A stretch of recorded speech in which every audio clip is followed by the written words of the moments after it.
Deep in the heart of a small town in Wyoming, far from the bustling cities, lies an unassuming building known only to a few locals as the Emergency Preparedness Hub. To most, it looks like a typical government facility low profile, with large fences and guards at the gates. But for those in the know, it's a high-security operations center. The hub is responsible for disaster management, coordinating responses to national emergencies, and housing some of the best trained personnel in the country. Among them is Sergeant Jack McAllister, a former elite soldier turned emergency responder, whose job it is to ensure the safety and security of the nation in times of crisis. One evening, as the sun set over the sprawling Wyoming plains, a biker gang called the Thunder Riders rolled into town. Known for their loud bikes, reckless behavior, and love for causing chaos, they'd been terrorizing small towns across the state.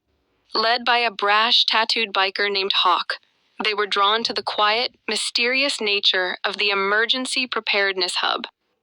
Their curiosity, mixed with a sense of superiority, led them to believe the place would be easy pickings for some fun, whether it was harassing the workers, drinking, or making a scene. It didn't take long before they found a small bar near the hub, a local watering hole where many of the emergency responders went to relax after long shifts. Hawk, always looking to stir up trouble, barged into the bar with his crew, making loud jokes and immediately sizing up anyone he thought might be easy to push around. When they noticed McAllister sitting alone at the corner booth, they honed in on him. His calm demeanor, short-cropped hair, and military posture stood in stark contrast to their chaotic energy. Hawk, thinking McAllister was just another ex-soldier, swaggered over to his table with a mocking grin. "What's a guy like you doing in a place like this?" Hawk sneered, his eyes scanning McAllister's tactical vest that was partially visible under his jacket. "You here to save the world, or just play dress-up?" McAllister didn't respond immediately. He took a slow sip from his glass, his eyes never leaving Hawk's. His silence only fueled the biker's arrogance. One of the bikers, eager to impress the group, tossed a beer bottle onto McAllister's table, sending liquid splashing across the surface. "Who do you think you are, soldier?" He laughed.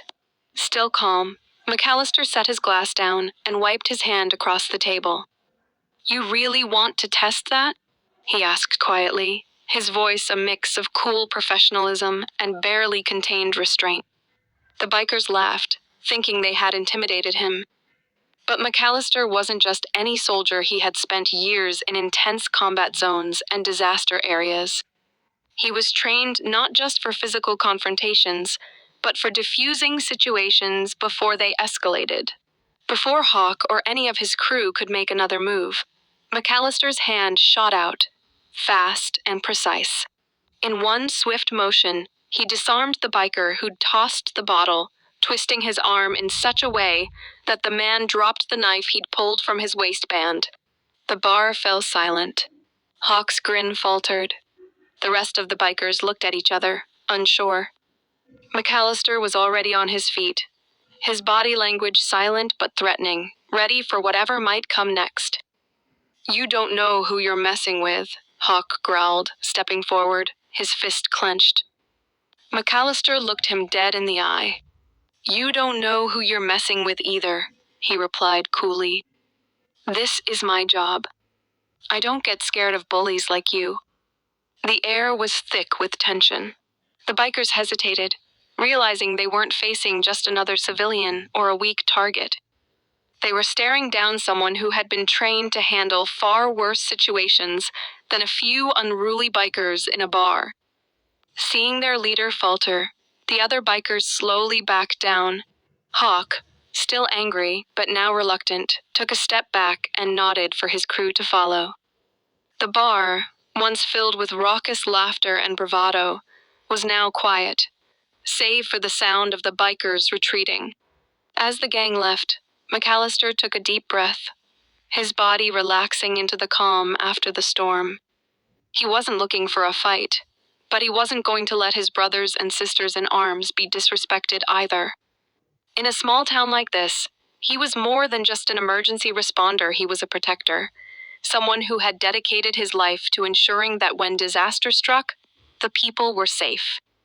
The bikers, on the other hand, were just a small hiccup in the larger scope of things.